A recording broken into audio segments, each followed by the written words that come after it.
आप सभी लोगों का एक बार फिर से स्वागत है YouTube चैनल पे। और कल जहाँ पे पहुँचे थे उससे आगे आज हम पढ़ना शुरू करेंगे। कल हमने देखा था कि 16 महाजनपद, उन 16 महाजनपदों की जो भौगोलिक स्थिति थी उसको आपने कल देखा था, जो ये सब थे, जिसमें आपने यहाँ से शुरू करें अंग महाजनपद, फिर मगध महाजनपद, वज्जी महाजनपद, मल्ल महाजनपद, काशी महाजनपद, कौशल है, वत्स है, चेदी है, पांचाल है, सूरसेन महाजनपद है, मत्स्य महाजनपद यहाँ था, कुरु महाजनपद यहाँ था, और गांधार महाजनपद यहाँ और कंबोज महाजनपद इस हिस्से में था, और अवंती महाजनपद यहाँ था। तो ये सारे महाजनपद आपने पिछले क्लास में देखे थे। अब आज उसी का राजनीतिक इतिहास देखें कि जो राजवंश आए थे उन राजवंशों में जो मुख्य मुख्य पॉइंट्स हैं उन पॉइंट्स को आज देखेंगे, ताकि प्री में आप सही तरीके से सारे पॉइंट्स कर पाएं। इसमें सबसे पहला नाम जो आता है बिंबिसार का आता है, और बिंबिसार जो आप कह सकते हैं मगध साम्राज्य की शुरुआत यहीं से होती है। यानी कि राजनैतिक रूप से जो हम देखें कि वैदिकोत्तर काल की शुरुआत तो वो बिंबिसार से ही शुरू होती है, और बिंबिसार 558 ईसा पूर्व में इसका जन्म हो रहा है। और हर्यक वंश जो है यहीं से, इस वंश से इसकी शुरुआत होती है, हर्यक वंश से। और हर्यक वंश का पहला शासक है बिंबिसार। यह भट्टिय का पुत्र है। बौद्ध इतिहास के अनुसार बिंबिसार ने 52 वर्ष तक शासन किया, यानी 544 ईसा पूर्व से 492 ईसा पूर्व तक इसका शासनकाल रहा था। बुद्ध का समकालीन है और अनुयायी भी है। महावीर के भी प्रशंसक कहे जाते हैं और उनके भी समकालीन थे, यानी कि बुद्ध और महावीर दोनों समकालीन रहे हैं, और उन दोनों का समकालीन बिंबिसार रहा है। इसकी राजधानी गिरिब्रज या राजगृह थी, और जो आज के राजगीर में है। यह 5 पहाड़ियों से घिरा हुआ था, और इसके द्वार चारों ओर से पत्थर की दीवारों से बंद थे, जिससे राजगृह जो था अभेद्य हो गया था। जब आप इतिहास उठाएंगे और इतिहास में ये देखेंगे कि मगध साम्राज्य ही सभी पे हावी क्यों हो गया, तो उसमें सबसे पहला जो महत्वपूर्ण कारण है वो यही है कि राजगृह जो है ये 5 पहाड़ियों से घिरा हुआ है। जैसे आप अगर बुंदेलखंड क्षेत्र के हैं तो उसमें आप देखेंगे कि कालिंजर का किला जो होगा वो कालिंजर का किला पहाड़ियों से घिरा हुआ है, और उसकी बनावट ऐसी है कि उसको जल्दी जीत पाना मुश्किल है, और इस वजह से कालिंजर को सभी लोग नहीं जीत पाए हैं। गिने चुने 1-2 हैं जो जीत पाए। बाकी वैसे ही राजगृह उस समय में बाकी महाजनपदों में ये जो मगध महाजनपद है यही है जो सब पे हावी हो जाएगा।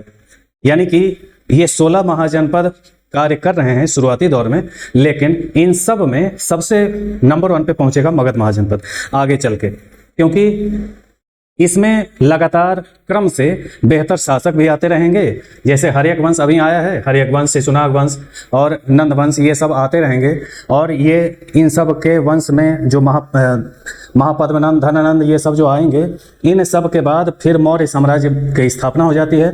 तो मौर्य का भी सेंटर मगध ही था। इस वजह से मौर्य जब आएंगे तो ये पूरे भारत के अधिकतम हिस्से पे, यानी कि इतना विशाल साम्राज्य मौर्य वाले बनाएंगे कि अंग्रेजों के ज़माने तक भी उतना बड़ा साम्राज्य कभी बन नहीं पाएगा।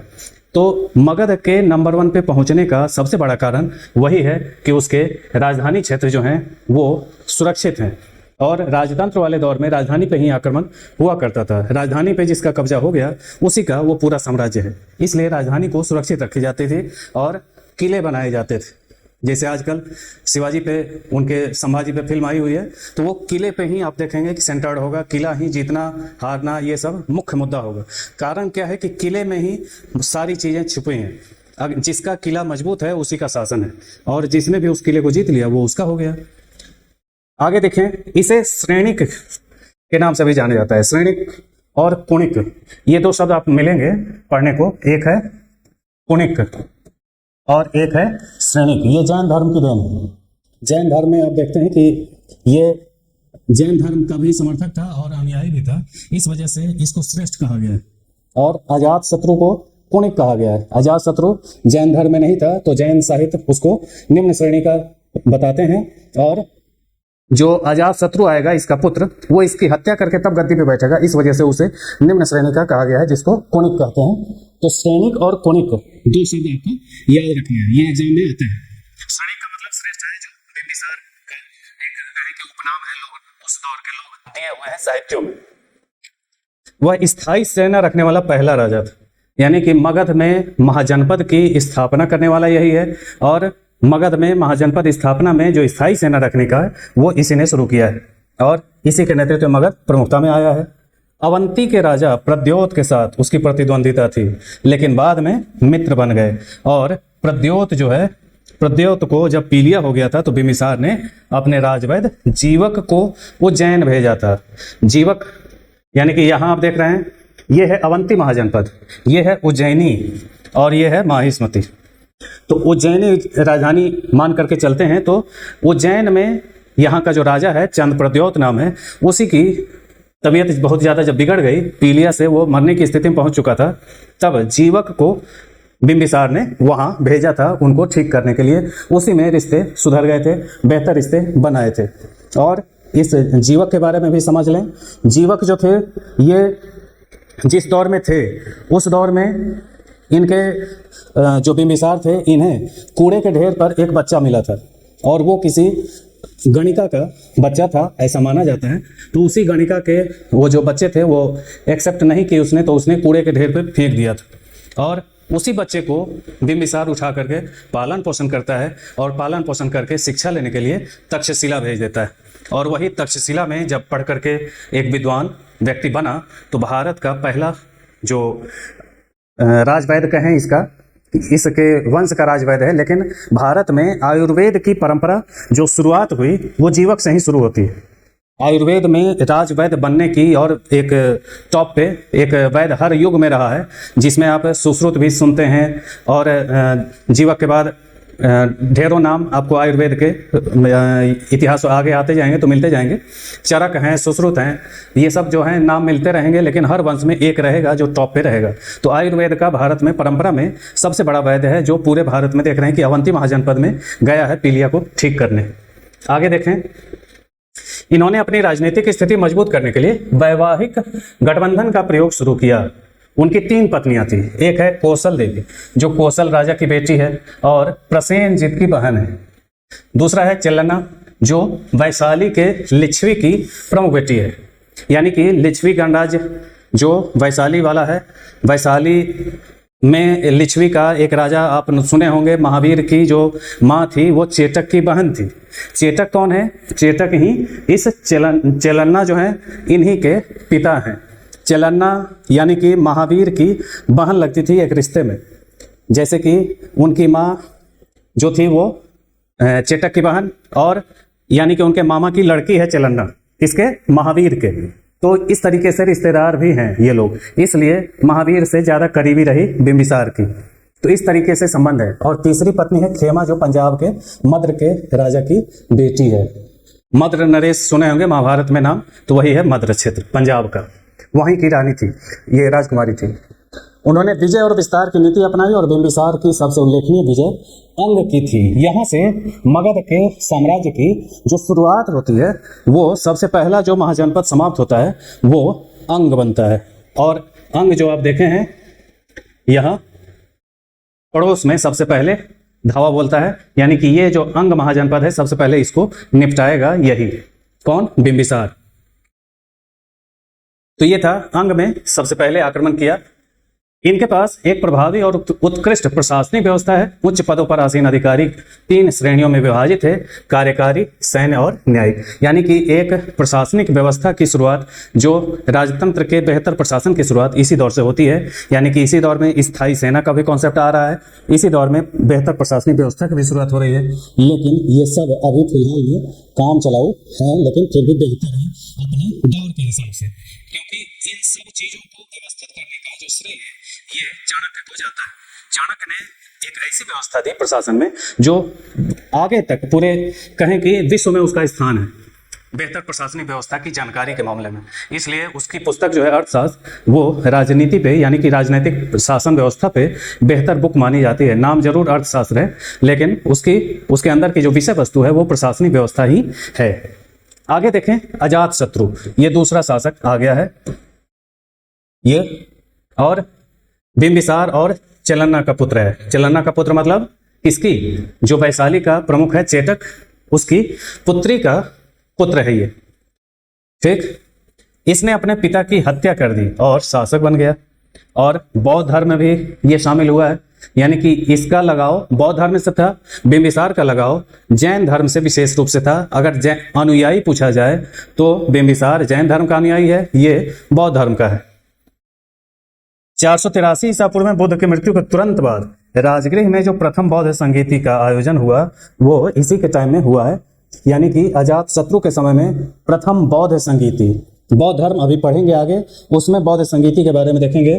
तो 483 BC ये बुद्ध के मृत्यु का भी वर्ष है, 483। तो जिस साल बुद्ध की मृत्यु हुई है उसी साल प्रथम बौद्ध संगीति बुलाई गई है, और वो यहीं पे राजगृह में बुलाई गई थी जो आप देख रहे हैं। और ये राजगृह में आयोजित, और शासक कौन है? अजातशत्रु। तो ये सब एग्जाम में आते हैं।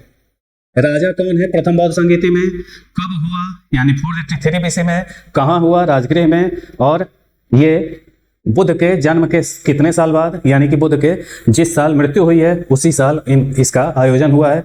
और दूसरी बौद्ध संगीति इसके 100 साल बाद हुआ है, 383 BC में। अब ये सब आगे हम देखेंगे।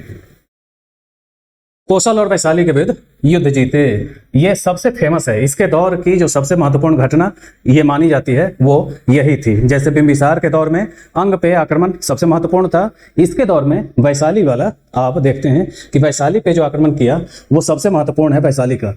अजातशत्रु ने वैशाली के खिलाफ युद्ध छेड़ दिया, जबकि इसकी माँ लिच्छवी राजकुमारी थी। वैशाली को नष्ट करने के लिए उसने साम्राज्य में शामिल करने में 16 साल लगे, यानी कि इतना भी कमजोर नहीं था वैशाली जिस पे इसने कोशिश किए थे।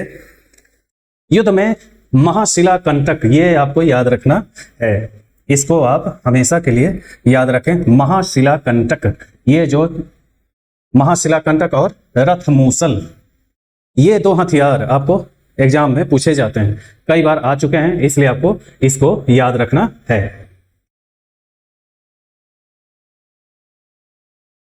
महाशिला कंटक, इसको नोट भी कर सकते हैं। तो महाशिला कंटक और रथ मूसल, इसको आप एक कहें कि कुछ स्वरूप बदल करके बाहुबली फिल्म में देखे होंगे कि बाहुबली के पास महाशिला कंटक था जो पत्थर को उठा करके काफी दूर तक फेंकता था, और भल्लाल देव के पास रथ मूसल था जो एक रथ था उसमें 2 चक्र लगाए हैं। इसके वाले में गदा जैसी चीज बांधे हुए था रथ में आगे, जो घूमता जाता था, तो जो भी सामने सैनिक आते थे उसको उड़ाता जाता था। तो ये सब टाइप की चीजें थी जो सामूहिक हत्या करने में आसान होता था, कहीं भी युद्ध में जाने में आसान होता था, युद्ध जल्दी जीत जाते थे। तो ये 2 हथियार के वजह से ये एग्जाम में पूछा जाता है। अवंती के शासक ने मगध पर आक्रमण करने की कोशिश की और इस खतरे को विफल करने के लिए अजातशत्रु ने राजगृह की किलेबंदी शुरू कर दी। हालांकि उसके जीवन काल में आक्रमण सफल नहीं हुआ, यानी कि मगध पे कोई आक्रमण सफल नहीं हो पाया, इसलिए मगध बचा रहा, क्योंकि उसकी राजधानी और वो जो थे राजधानी 5 पहाड़ियों से घिरा हुआ वो मजबूत था। अब है अगला जो महत्वपूर्ण शासक है वो उदयभद्र या उदयन है। इसका कालखंड 460 ईसा पूर्व से 444 ईसा पूर्व। इसके समय की जो सबसे महत्वपूर्ण घटना है वो है पाटलिपुत्र राजधानी स्थानांतरित किया। ये एग्जाम में कई बार आ चुका है। राजधानी पाटलिपुत्र स्थापित करने वाला कौन है? तो ये उदयन जो है ये इसी ने राजधानी स्थानांतरित कर दिए पाटलिपुत्र में। जो आज का बिहार की राजधानी पटना जो है वो पाटलिपुत्र ही है, वहीं उसने स्थानांतरित कर दी जो पहले राजगृह में थी। यह अंतिम प्रमुख हर्यक शासक है। 3 राजा सफल हुए इसके बाद, जिसमें अनिरुद्ध, मंद और नागदशक ये राजा थे इसके बाद वाले में। अब आगे उदयन का शासनकाल इसलिए महत्वपूर्ण है क्योंकि उसने पाटलिपुत्र में गंगा और सोन नदी के संगम पर किला बनवाया। ऐसा इसलिए किया क्योंकि पटना मगध साम्राज्य के केंद्र में था और अब उत्तर में हिमालय से लेकर दक्षिण में छोटा नागपुर पहाड़ी तक फैला हुआ था। तो इस कारण से ये पाटलिपुत्र जो था, पहले के जो नगर बसाए जाते थे उसमें सबसे महत्वपूर्ण होता था कि नदियों के किनारे की स्थिति, क्योंकि पहले के जमाने में आवागमन के स्रोत 2 ही थे, या तो रथ से चलिए या घोड़े से चलिए, या दूसरा साधन है तो जल यानी कि नाव से, जहाज से, इन सब चीज़ों से आप सफ़र करिए। तो ये एक साधन होता था। तो ये एक इसी कारण से आप देखेंगे कि पुराने जो भी नगर आपको मिलेंगे वो सब किसी न किसी नदी के किनारे होंगे। तो पाटलिपुत्र में एक गंगा नदी यूं करके जा रही है और बगल से सोन नदी आकर के यहाँ मिल रही है। तो इसी जो लोकेशन पे पाटलिपुत्र को बसाया गया था, डेवलप किया गया था।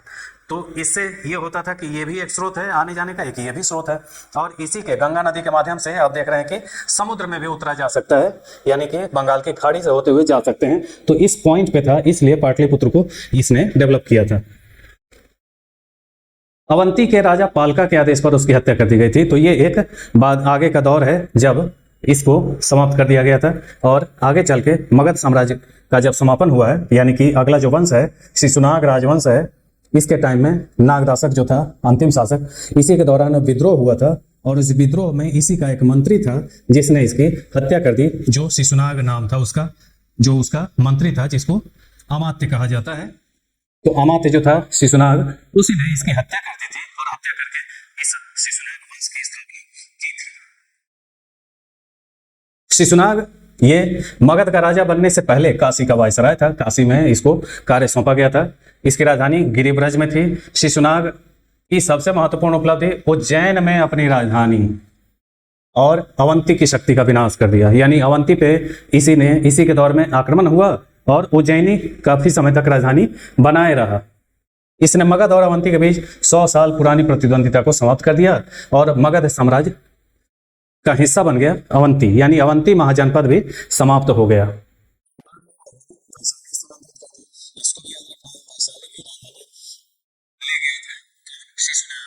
तो पहले एक तो गिरिब्रज में ले गया था राजधानी जो पहले थी, फिर उज्जैनी और वैशाली, यानी कि 3 बार राजधानी इसने इधर से उधर किए, यानी कि 3 राजधानी इसके दौर में रही है। इसके बाद कालाशोक है जो शिशुनाग का पुत्र है। इसी का एक नाम काकवर्ण भी है, इसके नाम से जाना जाता है। कालाशोक ने राजधानी पाटलिपुत्र स्थानांतरित कर दी, यानी कि वैशाली से वापस ले आया पाटलिपुत्र। वैशाली में द्वितीय बौद्ध संगीति का आयोजन हुआ था। किसके टाइम में? कालाशोक के टाइम में द्वितीय बौद्ध संगीति। और द्वितीय बौद्ध संगीति कब हुआ? 383 BC, और पहली बौद्ध संगीति 483 BC। तो ये 2 पार्ट जो हैं। इसके बाद जो तीसरी बौद्ध संगीति होगी वो आगे आपको अशोक के टाइम में होंगे, जो बिल्कुल ही अलग होगा, जो विशेष तौर पे पढ़ा जाता है वो मौर्य के टाइम में, अशोक के टाइम में पढ़ेंगे। 2 बौद्ध संगीति आपको डेट आपको याद रखना है 483 और 383। वह एक महल क्रांति में मारा गया, जिसके परिणाम स्वरूप नंद वंश को गद्दी मिली, यानी कि महल के अंदर ही षड्यंत्र हुआ और उसी षड्यंत्र में ये मारा गया था। इसके बाद नंद वंश की स्थापना हो गई। यह पहला गैर क्षत्रिय राजवंश था। इसके भी विवाद हैं कि वो किस वर्ण का, जाति का, ये सब था। ये सब पे काफी विवाद है। जिसने कालाशोक की गद्दी पर कब्जा कर लिया था पहला महापद्मनंद था, जो पिछले शासक को हटा करके बैठा था। भारत का पहला ऐतिहासिक सम्राट कहा जाता है, यानी कि चंद्रगुप्त मौर्य जो था, जितना विशाल साम्राज्य बनाया था, उससे पहले जो दौर देखें तो सम्राट शब्द इसी के लिए इस्तेमाल हो रहा है। सम्राट महापद्मनंद कहा जाता था। तो ये पहला ऐतिहासिक सम्राट। राजा बनने से पहले इसने कालाशोक की हत्या कर दी थी, और इसकी उत्पत्ति स्पष्ट नहीं है। पुराणों के अनुसार वे अंतिम शिशुनाग राजा के पुत्र थे, यानी कि स्रोत के आधार पर एग्जाम में आते हैं कि इसमें क्या कहा गया है। तो पुराणों में कहा गया है कि शिशुनाग के पुत्र थे जो एक शूद्र महिला से उत्पन्न हुए थे। जैन ग्रंथ और यूनानी लेखक कार्टियस के अनुसार, यह भी आपको याद रखना है किसके द्वारा, यानी जैन ग्रंथ और यूनानी लेखक कार्टियस, इन सब के अनुसार एक नाई और वैश्य का पुत्र है। तो ये कुल मिलाकर के इसके जन्म में काफी सारे तत्व ये मिलते हैं, साक्ष्य अलग अलग जो भी हैं, अलग अलग धर्म वाले, अलग अलग क्षेत्र वाले जो साक्ष्य मिलते हैं, उसमें अलग अलग चीजें कही गई हैं, लेकिन आपको याद रखना है। कार्टियस के अनुसार ये नाई का पुत्र है, और नाई का और वैश्य का पुत्र है। पुराण के अनुसार ये शूद्र महिला से जन्मा है और शिशुनाग का पुत्र माना जाता है। इस प्रकार नंदों को अधार्मिक, यानी जैन धर्म के नियमों का पालन नहीं करते हैं, ऐसा माना जाता है। बौद्ध ग्रंथों में नंदों को अनत कुल, यानी अज्ञात कुल से संबंधित बताया गया है। इसका शासनकाल 28 वर्ष तक चला। ये काफी महत्वपूर्ण पॉइंट है। सर्व क्षत्रियांतक और एक राट, ये 2 शब्द आपको एग्जाम में आप देखेंगे पीछे के साल के प्रश्न उठा करके, तो ये दोनों शब्द बार बार रिपीट हुए हैं। तो सर्व क्षत्रियांतक और एकराट किसे कहा जाता है? तो सर्व क्षत्रांतक यानी सभी क्षत्रियों का नाश करने वाला कहा जाता है, और एकराट का मतलब एकमात्र शासक जिसने अन्य सभी शासक राजकुमारों को नष्ट कर दिया। ये सब उपाधि स्वयं लगाया था इसने। जैसे कई ग्रंथों में परशुराम को कहा जाता है, उसी टाइप से। तो आगे देखें, इसके शासन काल में साम्राज्य का विस्तार हुआ। यह उत्तर में कुरु देश से लेकर दक्षिण में गोदावरी के तट तक और पूर्व में मगध से लेकर पश्चिम में नर्मदा तक फैला हुआ था। यानी कि आपको गुजरात वाले एरिया तक से लेकर के आपको आज के आंध्र प्रदेश टच करता हुआ, यानी महाराष्ट्र आंध्र प्रदेश का हिस्सा वहां तक टच कर रहा है इसका जो साम्राज्य है। और यहाँ आप देख रहे हैं पूर्व पश्चिम उत्तर दक्षिण, यानी उत्तर में कुरु देश से लेकर दक्षिण में गोदावरी तक उत्तर दक्षिण फैलाव, गुजरात से यहाँ बंगाल तक का फैलाव है। इसने कलिंग को मगध में मिला लिया था। महापद्मनंद जो नंद वंश का शासक है, कलिंग को मगध में मिला लिया। ये महापद्मनंद के बारे में कहा जाता है। इसको आगे चल के जब आप मौर्योत्तर काल पढ़ेंगे तो इस चीज की चर्चा वहीं से ली गई है, क्योंकि जो हाथी गुम्फा लेख है मौर्योत्तर काल में, जो कलिंग का शासक है खारवेल, उसने अपने अभिलेखों में लिखवाया है कि महापद्मनंद आया था और यहाँ तक उसका साम्राज्य था, और कलिंग से एक मूर्ति उठा करके ले गया था जो जैन तीर्थंकरों की थी। तो ऐसा खारवेल के अभिलेखों में मिलता है, और उसमें वो कहता है कि खारवेल वापस उस मूर्ति को अपने यहाँ ले आया है। तो इस टाइप की चर्चा है। तो इसी बहाने महापद्मनंद की चर्चा है कि कलिंग पे उसका अधिकार था। इस बात का प्रमाण मिलता है अभिलेखों से। इसलिए यह माना जाता है कि कलिंग पर उसका साम्राज्य था। इसने विजय के रूप में जिन की एक प्रतिमा, जिन यानी कि तीर्थंकर की मूर्तियों को ले गया था। इसने कौशल पर भी कब्जा किया और संभवतः उसके विरुद्ध विद्रोह कर दिया था। पाली ग्रंथों में उसकी विशाल सेना के कारण उसे उग्रसेन भी कहा जाता है। नंद वंश बहुत अमीर और बहुत शक्तिशाली था। यानी कि नंद वंश का जो दौर था ये अपने आप में एक कहें कि मौर्यों का जो बैकग्राउंड मिला है, यानी कि पहले से एक विशाल साम्राज्य उनको एक उपहार में मिला, वो इन्हीं का बनाया हुआ उपहार मिला है चंद्रगुप्त मौर्य को। और चंद्रगुप्त मौर्य केवल इसको हराया है तो इसके पास पर्याप्त एरिया मिल गया, और फिर उसने अखिल भारतीय साम्राज्य बनाने की कोशिश की। लेकिन फिर भी कलिंग और कर्नाटक वाला एरिया चंद्रगुप्त मौर्य के टाइम में बचा रह गया था। तो फिर आगे चंद्रगुप्त मौर्य का पुत्र कर्नाटक पे कब्जा करता है और अशोक कलिंग पे कब्जा करता है। ये आगे मिलता रहेगा। इसके पास 2 लाख पैदल सेना, 60,000 घुड़सवार और 6,000 हाथी वाली सेना थी। और इस बड़ी सेना को केवल प्रभावी कराधान प्रणाली के माध्यम से ही बनाए रखा जा सकता है। यानी कि एक विशाल सेना का स्वामी है, इसलिए यह साम्राज्य विस्तार कर पाया है। आगे चलकर जब आप देखेंगे कि चंद्रगुप्त के पास चतुरंगी सेना थी। चतुरंगी कहने का मतलब है कि इसमें अभी जो देखा आपने कि पैदल सेना, घुड़सवार सेना और हाथी सेना, और इसमें एक जुड़ जाएगा रथ सेना। तो जिसके पास ये चारों होते थे उसी को चतुरंगी सेना कहा जाता था। चारों तरीके की सेनाएं जिसके पास होती थी, जो आगे धनानंद के पास रहेगा।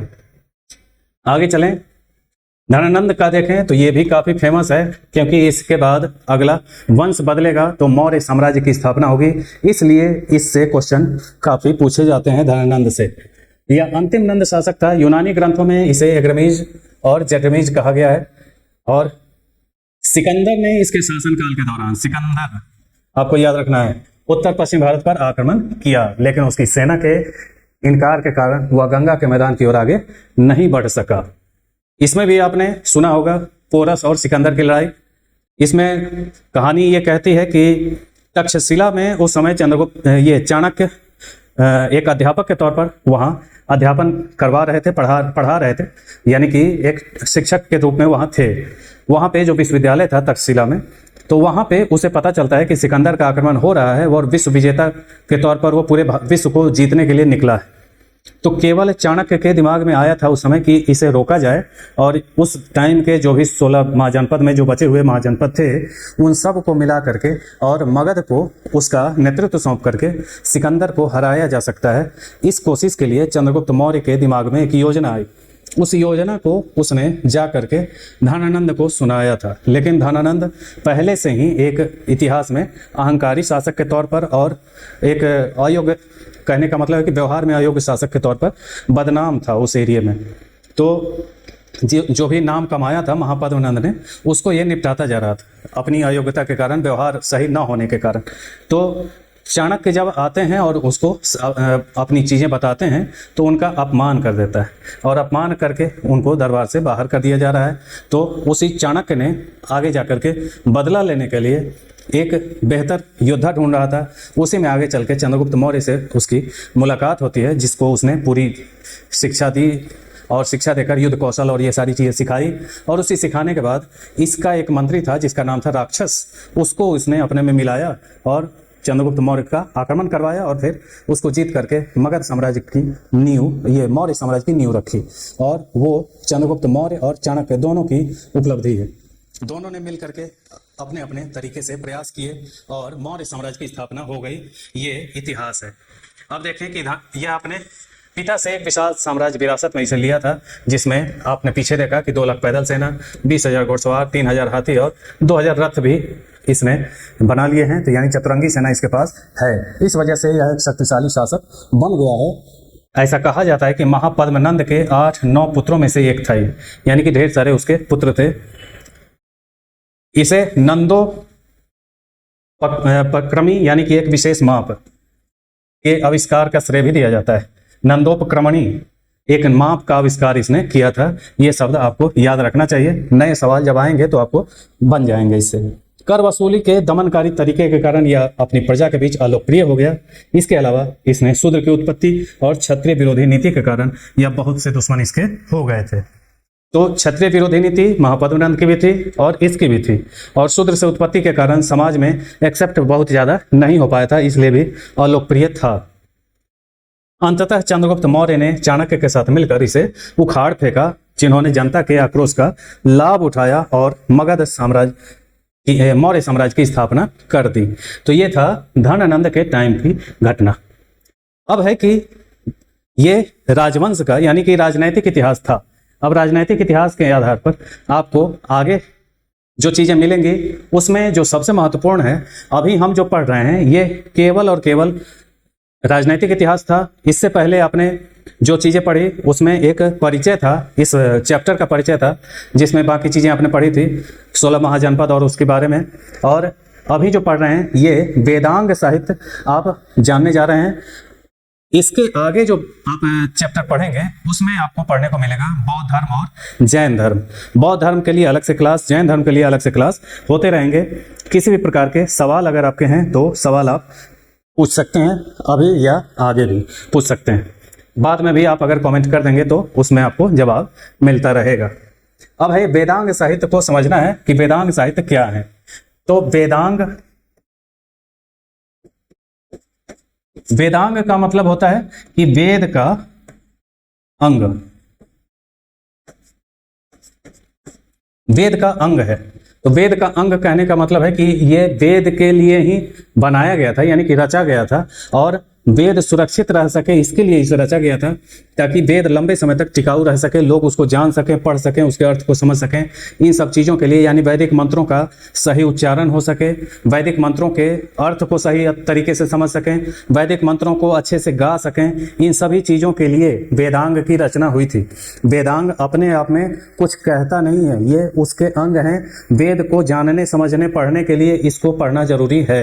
इस तरीके से ये अंग है। और इससे पहले जो आपने पढ़ा था वो वैदिक साहित्य था, वैदिक साहित्य था। इस वैदिक साहित्य में आपने 4 वेद, 8 ब्राह्मण, 6 आरण्यक और 13 उपनिषद पढ़े थे, तो वो वेदांग थे। इसमें से जो उपनिषद था इसको कहा गया था वेदांत। तो ये आप कंफ्यूज ना होंगे तो बेहतर है। वेदांग, यहाँ ग और त का आपको अंतर समझना है। उपनिषद चूंकि सबसे बाद में रचा गया था सारे वैदिक साहित्यों में, इसलिए वेद का अंत है, और यहाँ वेद का अंग है, इसलिए वेदांग है। और जो 6 हैं उस 6 में सबसे पहला है शिक्षा, दूसरा है व्याकरण, तीसरा है निरुक्त, चौथा है छंद, 5वां है ज्योतिष और छठा है कल्प। शिक्षा जो है ये वैदिक मंत्रों के सही तरीके से उच्चारण करने के लिए इसका, यानी कि इसमें पाणिनि ने रचा था इसे कि वैदिक मंत्र, और उनका कहना था कि वैदिक मंत्रों का अगर आपने सही उच्चारण नहीं किया तो उसके परिणाम बदल जाएंगे, यानी कि जैसा उच्चारण आप करेंगे वैसा उसका परिणाम निकलेगा। इसलिए कैसे उच्चारण करना चाहिए, क्या करना चाहिए, वो सारी चीज़ें इसमें बताई गई हैं। व्याकरण में किसी भी व्याकरण की जो महत्ता है, यानी कि जो महत्व है उसको व्याकरण के सेंस में, तो व्याकरण अगर किसी भाषा में नहीं है तो फिर वो भाषा लंबे समय तक टिक नहीं पाती, क्योंकि अगर व्याकरण है तभी आप शुद्ध अशुद्ध और सही तरीके से इस्तेमाल का एक नियम जान पाते हैं। जैसे कि हिंदी व्याकरण अगर हटा दें तो आप स्त्रीलिंग पुल्लिंग से लेकर के सभी प्रकार की चीज़ें भूल जाएंगे, तो भाषा जो है ऐसी हो जाएगी कि शुद्ध अशुद्ध कौन क्या बोल रहा है इसका कोई भेद नहीं रह जाएगा, तो हिंदी आगे चल के समाप्त हो जाएगी। तो वैसे ही वैदिक साहित्य जब आए थे तो वैदिक संस्कृत जो भाषा थी उस समय, उस वैदिक संस्कृत भाषा को आगे कंटिन्यू बनाए रखने के लिए इन ग्रंथों की रचना की गई थी। उसी में से व्याकरण की रचना भी की गई थी, और इसी का एक पार्ट है अष्टाध्यायी।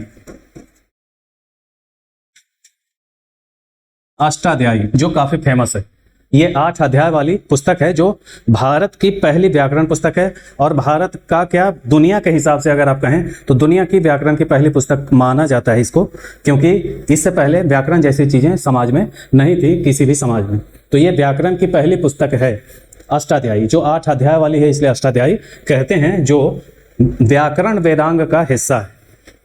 निरुक्त जो है ये डिक्शनरी है, इसी में डिक्शनरी का नाम निघुंट है।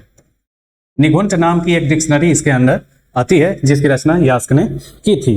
तो ये तीसरा वेदांग साहित्य है, यानी कि ये उच्चारण सिखाता है, ये व्याकरण सिखाता है, ये शब्दकोश है जो वैदिक शब्द जो कठिन कठिन शब्द थे उनको जानने के लिए, समझने के लिए पूरे सीक्वेंस में व्यवस्थित तरीके से दिया गया है। तो ये डिक्शनरी की शुरुआत है भारत में।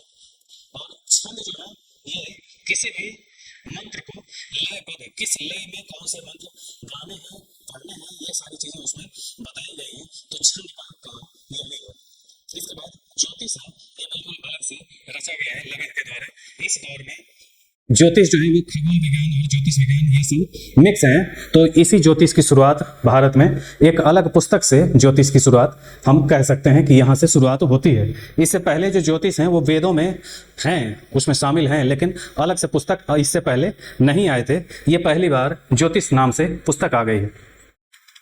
इसके बाद कल्प है। कल्प को समझना थोड़ा सा जरूरी है क्योंकि ये सबसे महत्वपूर्ण यही है।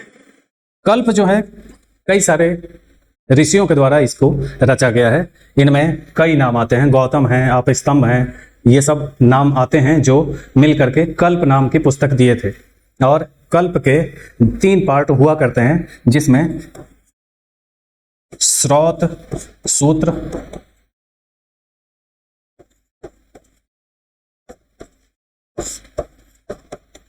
गृह सूत्र और धर्म सूत्र, ये 3 पार्ट होते हैं। पिछले क्लास में अगर आपको याद हो तो बताए थे कि धर्म को जानना है तो क्या करना है। धर्म को जानने में आपको बताया गया था कि अगर आपने अपने कर्तव्य, अपने परिवार के प्रति कर्तव्य, अपने समाज के प्रति कर्तव्य, इन तीनों को जान लिया है तो वही धर्म है। और ये सभी धर्मों में ये सारी चीजें बताई गई हैं। इसी को हम धर्म कहते हैं। अपने लिए कहने का मतलब, जैसे ईश्वर ने आपको जन्म दिया तो ये शरीर आपको मिला, तो आपका ये कर्तव्य है कि इस शरीर को सही तरीके से संभाल के रखें, यानी कि भोजन पानी से लेकर नहाने धोने से लेकर ये सारी चीज़ें करना आपका कर्तव्य है। और जिस ईश्वर ने आपको जन्म दिया उनका आभार प्रकट करना उपासना में आता है, यानी कि ये भी आप ही का कर्तव्य है, स्वयं के प्रति कर्तव्य। और आपका ईश्वर के प्रति जो एहसान है उसकी स्वीकारोक्ति, आपको ईश्वर के सामने में 2 मिनट बैठ करके उसको स्वीकार करें कि ईश्वर ने आपको जन्म दिया, हम आपकी सत्ता को मानते हैं। तो ये जो सिस्टम है ये आप देखेंगे तो हिंदू हो, बौद्ध हो, जैन हो, ईसाई हो, इस्लाम हो, चाहे जिस धर्म की बात करें ये सारी चीज़ें उसमें आती हैं। लेकिन आज हम केवल और केवल इस पे सिमटे हुए हैं कि तुम्हारे देवता कौन, हमारे देवता कौन, इस पे सिमटे हुए हैं। लेकिन कर्तव्य को भूल गए हैं कि ये एक पूरे धर्म का 2% भी हिस्सा नहीं है जिसको आप आज धर्म मानते हैं। उसका मूल हिस्सा वो है कि आप स्वयं के प्रति क्या कर्तव्य है, परिवार के प्रति क्या कर्तव्य है और समाज के प्रति क्या कर्तव्य है। इसमें जो स्रोत सूत्र है, ये हिंदू धर्म के बारे में जानना है कि आपको अपना धर्म जानना है तो इनको पढ़ लीजिए, आप जान जाएंगे। इसमें बताया गया है स्वयं के प्रति कर्तव्य, यानी कि आपका स्वयं के प्रति क्या कर्तव्य है, उसके लिए क्या क्या करने चाहिए, वो इसमें बताया गया है स्रोत सूत्र में। गृह सूत्र में परिवार के बारे में आपको क्या कर्तव्य है, क्या करने चाहिए, नहीं करने चाहिए, वो सारी चीजें ये गृह सूत्र बताता है। और समाज के प्रति धर्म सूत्र बताता है कि समाज के प्रति आपको किन किन दायित्वों का निर्वहन करना है, उसके लिए कौन कौन से कार्य करने हैं। ये सारी चीजें इन तीनों में आप देख रहे हैं कि ये तीनों मिला करके आज धर्म बना हुआ है, तो इसी को हम धर्म कहते हैं।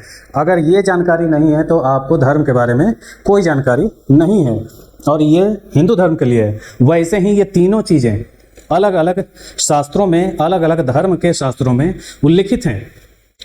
दूसरे से लड़ना या दूसरे से अलगाव करना, ये सारी चीजें किसी धर्म में उस ढंग से उल्लिखित नहीं है जैसा कि आज का विश्लेषण कहता है। वो पूरा एक पार्ट है, वो भी 2-3% का हिस्सा वो धारण करता है, जो आज हावी हो गया है अधिकतम पे। ये लोग भूल गए हैं, कर्तव्यों का बोध सभी धर्म के लोग भूल चुके हैं। चाहे ईसाई की बात करें, चाहे इस्लाम की बात करें, या हिंदू की बात करें, या जिसकी भी बात करें, तो अपने प्रति कर्तव्य भूल करके हम फोकस कर दिए हैं दूसरी ओर। अब है कि सवालों का जवाब। अभी तक जो आपने देखा वो महाजनपद से जुड़े हुए सभी प्रकार के सवाल, ये जो तथ्य थे उसको आपने जान लिया। अब है कि सवाल जवाब आपको आ जाना चाहिए। ये आसान सवाल भी हैं, इसी में पिछली बार की तरह कठिन सवाल भी आगे आएंगे। तो सबसे पहला इसमें सवाल है कि निम्नलिखित में से किस बौद्ध ग्रंथ में 16 महाजनपद की का वर्णन है। तो आपने जब पढ़ा पिछले क्लास में, पिछले में भी पढ़ा था कि अंगुत्तर निकाय और भगवती सूत्र,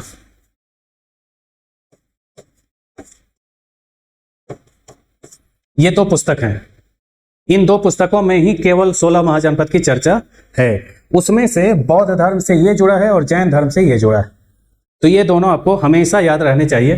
तो इसमें अंगुत्तर निकाय ये आपका बौद्ध धर्म का ग्रंथ है, उसी में ये चर्चा दी गई है। अगला सवाल है कि जैन धर्म के किस ग्रंथ में 16 महाजनपद की चर्चा है, तो भगवती सूत्र है, तो इसमें ये आंसर है। कौन सा अंग महाजनपद की राजधानी था? अंग महाजनपद की राजधानी पीछे पढ़ चुके हैं, ये है चंपा। भारत के किस राज्य में अंग महाजनपद का क्षेत्र स्थित था? तो ये भी आपने देख लिया है कि ये बिहार का है। बिहार में पूर्वी हिस्सा है अंग महाजनपद का, यानी कि आप आज के राजमहल पहाड़ी वाला एरिया, यानी कि झारखंड के हिस्से में चला जाता है, तो राजमहल बिहार झारखंड के दोनों एरिया आते हैं उसमें, लेकिन बंगाल से सटा हुआ एरिया पूर्वी बंगाल वही एरिया है जहां पे अंग महाजनपद था। इसके बाद लिच्छवी साम्राज्य की राजधानी क्या थी? तो लिच्छवी की राजधानी वैशाली थी, जो चेटक वाली वैशाली वही है वैशाली। काशी महाजनपद की राजधानी क्या थी? तो काशी की राजधानी आपने पढ़ा है वाराणसी। ब्रह्मदत्त किस महाजनपद का शासक था? तो ये काशी महाजनपद है, वहां का शासक था। उत्तरी कोसल महाजनपद की राजधानी क्या थी? तो उत्तरी कोसल की राजधानी श्रावस्ती थी। उत्तरी कोसल जो क्षेत्र था, कोसल महाजनपद की दो राजधानी थी, उत्तरी की श्रावस्ती थी और दक्षिणी की कुशावती। दक्षिणी कोसल महाजनपद की राजधानी तो ये थी कुशावती। प्रसेनजित किस महाजनपद का शासक था? तो ये है कोसल महाजनपद। ये आप बचपन में भी पढ़े होंगे, अंगुलीमाल डाकू, और उसमें कोसल महाजनपद की चर्चा। और यही प्रसेनजित राजा है जिससे बुद्ध मिलने जाते हैं, और ये प्रसेनजित जो शासक है ये बुद्ध के बराबर उम्र का था, इसलिए प्रसेनजित को समवय भी कहा जाता है। समवय यानी कि बुद्ध के बराबर का उम्र का है ये, इसलिए प्रसेनजित काफी फेमस है। और ये बुद्ध के उपदेश भी पूछा जाता है कि बुद्ध ने सबसे ज्यादा उपदेश कहां दिए? तो श्रावस्ती में दिए और इसी कोसल महाजनपद में दिए थे, चूंकि बराबर का उम्र का था, मित्रवत था इस वजह से। इसके बाद है कि भारत किस राज्य में कोसल महाजनपद का क्षेत्र आता है? कोसल महाजनपद आप देख रहे हैं उत्तर प्रदेश आज का है। श्रावस्ती वगैरह आप देख ही रहे हैं कहाँ है। मल्ल महाजनपद की राजधानी क्या थी? तो मल्ल की दो राजधानी थी, कुशीनगर और पावा। ये दोनों राजधानी है, कुशीनगर भी है और पावा भी है, और ये दोनों आज के यूपी में है, कुशीनगर के आसपास। तो ये ए और बी दोनों होगा। इसके बाद कठिन सवाल में आपका यही आता है। इसमें आपको मैप दे दिया जाता है, उसमें आपको जो आपने मैप देखा पीछे, उसमें लोकेशन दर्शाने को आ जाते हैं। इस पे आपको लिखना होगा कि कौन सा महाजनपद कहाँ पे था। लोकेशन में आपने देखा है ए नंबर पे, अगर ये 4 ABCD हैं, 4 महाजनपदों के नाम दिए गए हैं, उसमें आपको सेट करना है। तो मत्स्य, चेदी, कौशल और अंग।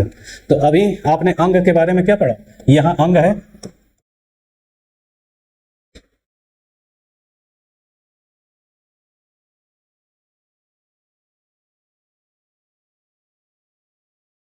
ये अंग महाजनपद यहां होगा। यहां पे आपने देखा मत्स्य महाजनपद है, मत्स्य महाजनपद। यहां अवंती महाजनपद था, अवंती। और यहां पे, यहां वत्स था, कौशल इस हिस्से में था, उत्तर में यहां पे कौशल था, यहां पे वत्स था। तो मत्स्य अवंती, मत्स्य अवंती वत्स अंग, ये ऑप्शन है, मत्स्य अवंती वत्स अंग। तो ये आंसर है। इस तरीके से अगर आपने पढ़ा है सही तरीके से और उसको मैप पे भी आपने देख लिया है, तो आपसे कोई भी सवाल कठिन नहीं लगेंगे आपको। तो इस तरीके से आप महाजनपद वाले सेक्शन में आप इसको कंप्लीट करते हैं। इसके बाद अगले क्लास में बौद्ध या जैन हम लेकर के उपस्थित होंगे और आपके जो भी सवाल होंगे उसका भी जवाब अगले क्लास में दिया जाएगा। आज के लिए इतना ही, धन्यवाद।